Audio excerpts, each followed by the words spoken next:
విషయాలు ఆర్పి గారు చెప్పారు.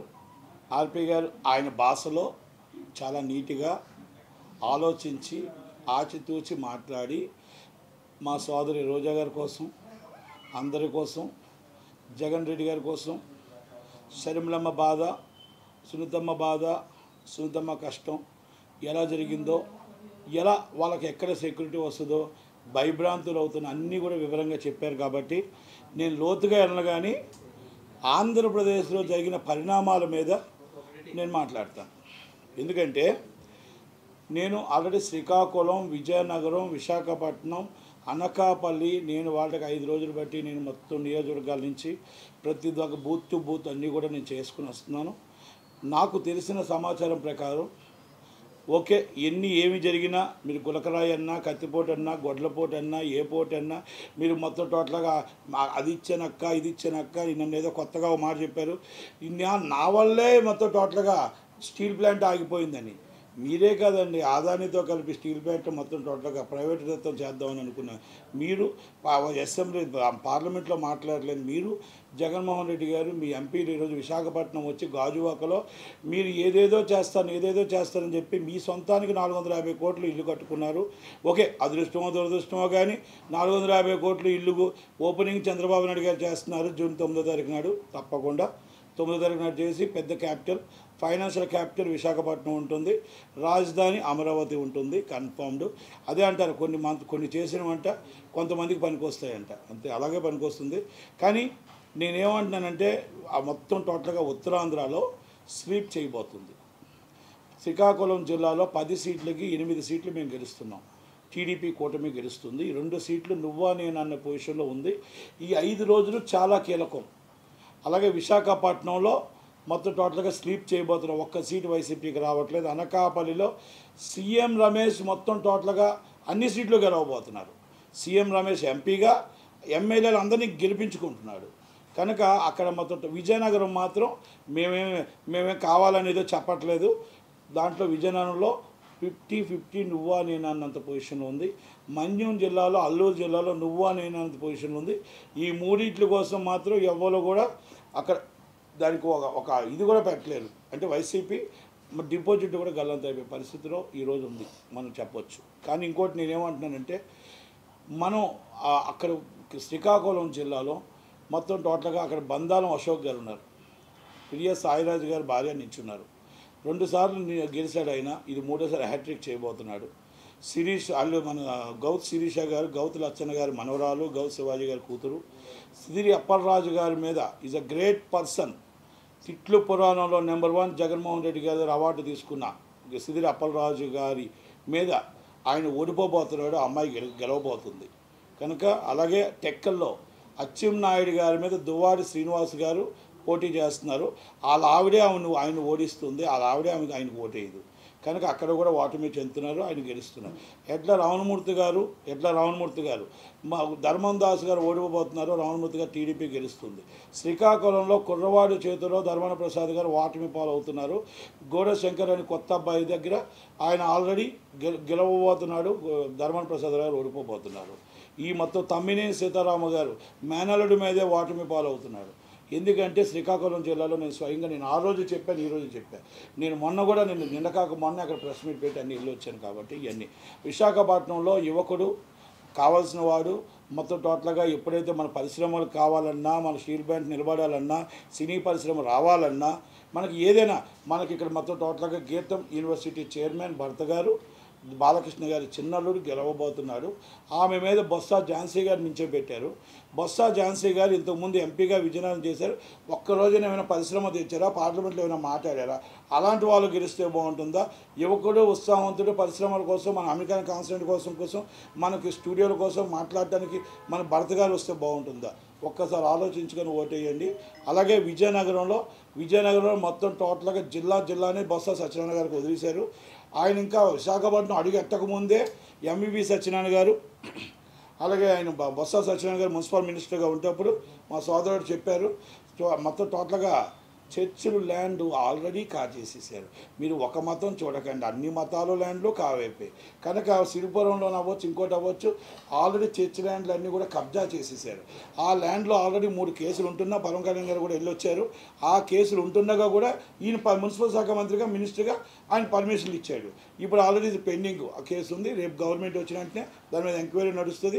వీళ్ళు 100% జైలుకి వెళ్ళక తప్పదు. కానీ అలాగే మీకు ఉత్సాహవంతుడు మీకు సీఎం రమేష్ గారు, అక్కడ ఉన్న ఎమ్మెల్యేలు స్టీల్ ప్లాంట్ ఆపాలన్నా, రేపు మన టోటల్గా అక్కడ ఏమైనా అభివృద్ధి కావాలన్నా, షుగర్ ఫ్యాక్టరీ మనకు ఓపెన్ అవ్వాలన్నా, మనకు already sugar factory Chodavaram funds కావాలన్నా, పరిశ్రమలు కావాలన్నా, నిరుద్యోగ వృత్తులు పోవాలన్నా, ప్రైవేట్ పరిశ్రమలు రావాలన్నా, సీఎం రమేష్ గారు లాంటి పారిశ్రామికవేత్త మెంబర్ ఆఫ్ పార్లమెంట్ అంటాం. ఆ పార్లమెంట్లో మనం మాట్లాడటానికి మన కోసం పరిచయాలు ఉన్న మోడీ గారితో, అమిత్ షా గారితో పనిచేయాలంటే వాళ్ళు రావాలి. అలాగే మనం ఏమంటుంటే పురంధేశ్వరి గారు రావాలి, అక్కడ ఉన్న ఎమ్మెల్యేలు రావాలి. అంటే ఇవన్నీ మనం టోటల్గా ఓవరాల్గా అన్నీ చూసుకుంటూ వస్తే టోటల్గా సీట్లు 110 సీట్ల నుంచి 125 సీట్లలో టీడీపీ కూటమి గెలుస్తుంది. 15 సీట్లు మేము ఆల్రెడీ గెలిచినట్టే. 10 సీట్లలో నువ్వు అని నేను ఉన్నాం. ఒక్క సీటు రాకపోయినా ఎంపీ సీట్లు ఆశ్చర్యపడే విషయం లేదు. జగన్మోహన్ రెడ్డి గారు ఒకటి ఆయన ఏదైతే పిఠాపురం అనుకుంటున్నాడో, పిఠాపురంలో 1,10,000 మెజార్టీతో గెలుస్తారు. జూన్ 9, 10 పెట్టుడు ముహూర్తాలు పెట్టుకొని పద్మనాభరెడ్డి గారు ఆయన పేరు మార్చుకోవడానికి తప్పదు. వంగా గీతా గారి కోసం మనం ఏమనట్లేదు. పాపం ఆమె ఒక పార్టీ లైన్లో ఆమె మాట్లాడుతూ ఆమె గెలవాలని ఆమె కోరుకుంటుంది. చిరంజీవి గారు రావచ్చు, మొత్తం ఎవరైనా రావచ్చు, సినిమా పరిశ్రమ రావచ్చు. ఈరోజు నాగార్జున గారు ఏదో వచ్చింది వైసీపీకి సపోర్ట్ అని వచ్చింది, అది ఫేకా నిజమా మాకైతే తెలియదు. నేను వాయిస్ ప్రకారం బాగా జగన్మోహన్ రెడ్డి గారు మంచి పాలన చేస్తున్నాడు అని మాత్రం నేను విన్నాను. మరి అలాంటప్పుడు మా 99% టీడీపీకి సపోర్ట్ చేస్తున్న నాయకులు ఎవరు? మీరు ట్విట్టర్లో ఎందుకు పెట్టట్లేదు? మీరు ప్రచారం ఎందుకు చేయట్లేదు? మంచివాడికి మనం సపోర్ట్ చేస్తే మన సినిమా ఫీల్డ్కి అందంగా మన సపోర్ట్ ఉంటుంది. ఆయన తరపు నుంచి సినిమా వాడు అయినా ఎఫ్డీసీ చైర్మన్ పోసాని కృష్ణమూర్తి గారు ఇష్టం వచ్చినట్టు మాట్లాడుతున్నాడు, ఇష్టం వచ్చినట్టు, మామూలుగా కూడా కాదు.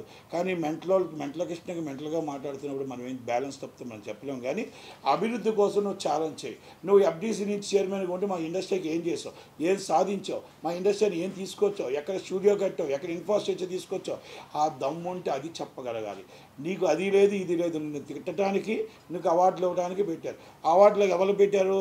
రోజా గారికి, మొత్తం టోటల్ అంబటి రాంబాబు గారికి, జోగి రమేష్ గారికి, వెల్లంపల్లి శ్రీని గారికి, మన అమర్నాథ్ గారికి, వీళ్ళందరికీ కూడా మీరు అవార్డులు చైర్మన్. ఆయన ఎఫ్డీసీ చైర్మన్ అంటే అవార్డులు చైర్మన్. సినిమా అవార్డులు తీసేశారు. ఎవరు ఎక్కువ తీరితే వాళ్ళకి రోజుకు ఒక అవార్డు అంట. వాళ్ళు నెంబర్ 1 రోజా గారు, నెంబర్ 2 అంబటి రాంబాబు గారు. ఈ అవార్డులకు చైర్మన్ అయ్యాడు ఆయన. సినిమా ఎఫ్డీసీ చైర్మన్ కాదు, తిట్లు పురాణంలో చైర్మన్గా ఆయనకి ఇచ్చారు. కనుక సినిమా ఫీల్డ్లో నేను ఒకటే చెప్తున్నా, ఆది గారు ఉన్నారు, ఆయనకు అర్థమైపోయింది. ఎందుకంటే రేపు రాబోయే గవర్నమెంట్ టీడీపీ గవర్నమెంట్ కనుక ఆయనకు అర్థమై ఆయన ఎవరితో మాట్లాడట్లేదు. సినిమా ఫీల్డ్లో నేను చాలామంది ఒకటే చెప్తున్నా, మీరందరూ ముందుకు రండి, ధైర్యం చేసి. రేపు రాబోయేది చంద్రబాబు నాయుడు గారి నాయకత్వం. రాజధాని లేని రాష్ట్రానికి మన రాష్ట్రం కాపాడుకుందాం, మన రాష్ట్రాన్ని నిలబెట్టుకుందాం, చంద్రబాబు నాయుడు గారి కూటమిని గెలిపించుకుందాం, పవన్ కళ్యాణ్ గారిని మనం గెలిపించుకుందాం, మన మోడీ గారి నాయకత్వాన్ని మనం బలపరుస్తాం. ఎందుకు అంటున్నానంటే ఈ కూటమి వస్తే మనకి అంధకారం నుంచి బయటపడతాం, మన కరెంటు బిల్లుల నుంచి బయటపడతాం. పోలవరం ప్రాజెక్టు ఆ రోజు దాకా మన దేవనాడి అది పూర్తి కాలేదు. అలాగే కరెంటు బిల్లులే కాదు, రోడ్లు బాగలేవు, ఎన్ని బాగలేవు. మనం ఎన్ని బాగుపడాలి అంటే, మన విశాఖపట్నం ఆర్థిక రాజధాని అవ్వాలి అంటే, 32 కిలోమీటర్ల కారిడార్ పూర్తి అవ్వాలి అంటే ఇవన్నీ అవ్వాలంటే చంద్రబాబు నాయుడు గారు రావాలి. చంద్రబాబు నాయుడు గారు రావాల్సింది. నిన్న చూశాను జగన్మోహన్ రెడ్డి గారు ఏదో మాట్లాడుతున్నారు, ఏం మొత్తం టోటల్గా ఏదేదో మాట్లాడుతున్నాడు ఆయన. మొత్తం టోటల్గా మీ చెల్లెళ్ళే చెప్తున్నారు, షర్మిలమ్మ గారు, సునీతమ్మ గారు. అన్నయ్య ఎలాంటి వాడో, అన్నయ్య పాలన ఎలాంటిదో వాళ్ళంతా కంపల్సరీ చెప్తున్నారు. పోనీ అన్నయ్య పాలన మంచిగా ఉందంటే మీ తల్లిగారు విజయమ్మ గారు మీకోసం ఒక్క మాటైనా మాట్లాడారా? ఒక్క మాటైనా నా కొడుకు చాలా గొప్పవాడు, చాలా మంచివాడు అని చెప్పారా? రాజశేఖర్ రెడ్డి బిడ్డగా రాజశేఖర్ రెడ్డి గారికి ఆ హక్కు ఎంత ఉందో మీకు శర్మిలమ్మ గారికి కూడా అంతే ఉంది. అలాగే వైఎస్ వివేకానంద రెడ్డి కూతురుగా సునీతమ్మ గారికి ఉంది. ఓకే, ఎవరు మర్డర్ చేశారో ఇంటెలిజెన్స్ రిపోర్ట్ కూడా తెలియని పరిస్థితుల్లో ఆంధ్రప్రదేశ్ గవర్నమెంట్ ఉంది. అలాగే ఎవరికి ఏం జరుగుతుందో మన టోటల్గా కోడికత్తి కేసు ఏమైంది ఇప్పుడు దాకా తెలియదు. అలాగే గులకరాయి కేసు ఏమైందో ఒకటి అన్యాయం అయిపోయాడు, మళ్ళీ ఎప్పుడు బయటకు వస్తాడో తెలియదు. కనుక ఈరోజు రాష్ట్రంలో ఏముందంటే అంధకారంలో ఉంది. మేము ఫస్ట్ నుంచి చెప్తున్నాం. మొన్న చోడవరంలో మేము ప్రెస్ మీట్ పెట్టి అక్కడ మాట్లాడుతుండగా అక్కడ ఒక వడిగు ముత్యాల నాయుడు గారిని ఒక ఎంపీ సీఎం రమేష్ గారి మీద దాడి అంటే అది ఇంట్లో దూరం అది ఫస్ట్ భార్య కొడుకుని కొడుతూ ఉంటే అది బామ్మర్దిని కొడుతూ ఉంటే పరామర్శించడానికి ఒక ఎంపీ వెళ్తే ఆ ఎంపీ అద్దాలన్నీ పగలగొట్టారు వైసీపీ రౌడీ మొక్కలు. ఇదా ఎలక్షన్ కమిషన్ కూడా వన్ సైడ్ చేస్తుంది.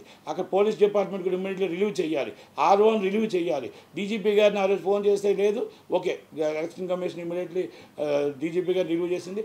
మేము ఇంకోటి కూడా చెప్తున్నాం, జవహర్ రెడ్డి గారిని సిఎస్ గారిని ఇమ్మీడియట్లీ రిలీవ్ చేయాలి. టైం అయిపోతుంది, ఇప్పటికే రిలీవ్ చేయాలి. ఎందుకంటే పెన్షన్లు అవన్నీ కూడా ఎలక్షన్ కమిషన్ ఇచ్చింది సకాలంలో అందాలని. ఈరోజు ప్యానల్ పోవడానికి కారణం సిఎస్ గారు కాబట్టి ఆ ఎలక్షన్ కమిషన్ మాటలు బేఖాతరు చేసి కావాలని లేట్ చేసి ప్రతిపక్షాల మీద నింపుదామని చెప్పి అది సజ్జల రామకృష్ణారెడ్డి గారు చెప్పారు. కాబట్టి ఈరోజు వాళ్ళ వల్ల మొత్తం టోటల్గా పేద ప్రజలకు ఇబ్బంది కలిగింది. కాబట్టి సిఎస్ గారిని ఈ ఎలక్షన్ డ్యూటీని తప్పించి వేరే సిఎస్ గారిని ఇవ్వాల్సిందిగా కూర్చున్నాం. ఇంటెలిజెన్స్ చీఫ్ని మార్చారు, అందరూ మార్చారు. లా అండ్ ఆర్డర్ కేంద్ర బలగాలతో ఎలక్షన్ జరగాలి. ఈ 5 రోజులు చాలా కీలకం.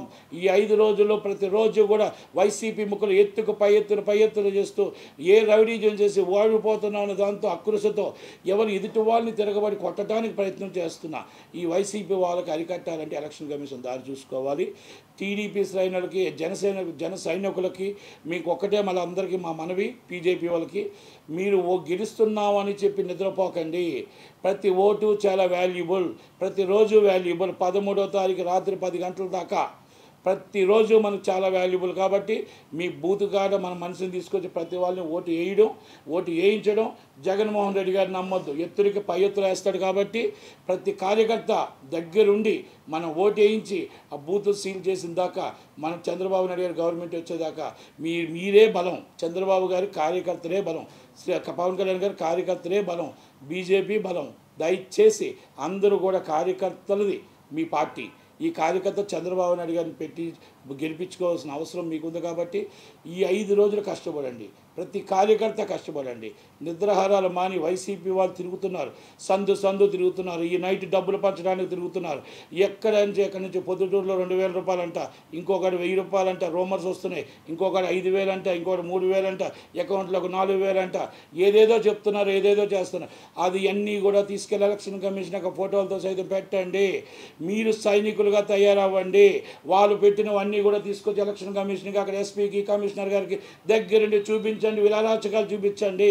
దయచేసి 5 రోజులు కష్టపడితే మనం చంద్రబాబు నాయుడు గారి కూటమి గెలుస్తుంది. కనుక దానికోసమే సినిమా వాళ్ళందరూ 5 రోజులు మనం పోరాడితే పోయేది లేదు. ఒక్కసారి చంద్రబాబు నాయుడు గారికి సపోర్ట్గా రండి. మీరందరూ ఒక ట్విట్టర్లో రండి, లేకపోతే డైరెక్ట్గా రండి, మీరు ఇంకోటి లేకపోతే మీరు ఇన్స్టాగ్రామ్లో రండి, ఫేస్బుక్లో రండి. సపోర్టెడ్ సీఎం చంద్రబాబు నాయుడు గారు అభిమానించే వాళ్ళు మాత్రమే, నాట్ ఓన్లీ సినిమా ఫీల్డ్. అందరినీ అనట్లేదు. చంద్రబాబు నాయుడు గారిని, పవన్ కళ్యాణ్ గారిని, బీజేపీ నరేంద్ర మోడీ గారిని అభిమానించే వాళ్ళు మాత్రమే. ఎందుకంటే ఫీల్డ్కి ఎవరు డిఫరెంట్ పార్టీస్లో ఉండొచ్చు. కనుక అభిమానించారు. అందరూ కూడా పోరాడితే పోయేది లేదు. ఒక్కసారి మీ దగ్గర ఏది అవకాశం ఉంటే దాంట్లో ట్విట్టర్లోనూ చేసి చంద్రబాబు నాయుడు గారిని, పవన్ కళ్యాణ్ గారిని గెలిపించవలసిందిగా కోరటమని, మన రాష్ట్ర జగన్మోహన్ రెడ్డి గారి బంధం నుంచి, మన హస్తాల నుంచి కాపాడవలసిందిగా రాష్ట్రాన్ని మనవి. ఇట్లు థ్యాంక్ యూ వెరీ మచ్.